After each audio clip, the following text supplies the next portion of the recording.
Let's dive into the story where demons ask Jesus for permission to enter a herd of pigs. This happens in Mark 5 verse 1 to 20, and it's one of those stories that makes you stop and think. So here's what's going on. Jesus and his disciples cross the Sea of Galilee, and as soon as they get to the other side, they're met by this man who's possessed by a legion of demons. This guy's life is a mess. He's living among the tombs, cutting himself, and no one could control him, even with chains. Now, when the demons inside this man see Jesus, they know exactly who he is. They recognize his authority immediately. They start begging him not to torment them or send them out of the region. In fact, they specifically ask Jesus if they can enter a herd of pigs nearby. Why? Because they knew they couldn't just go wherever they wanted. They needed Jesus' permission. Here's something to think about. These demons, as evil and powerful as they were, still had to ask Jesus for permission. This shows us a few things. First, it highlights Jesus' authority over all spiritual beings, even the bad ones.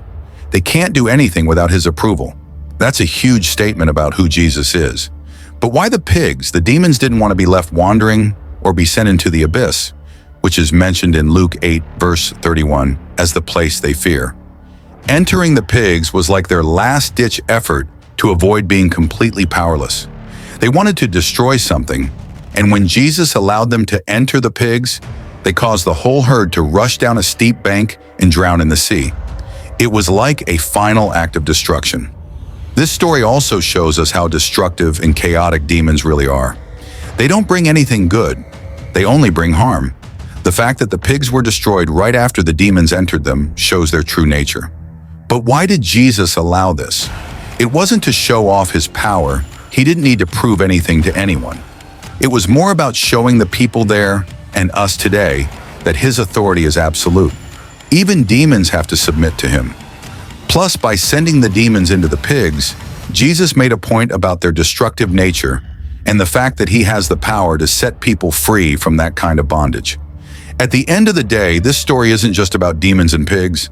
It's about understanding that no matter how messed up things might get, Jesus has the final say. His power and authority are greater than anything else, and that's something we can take comfort in.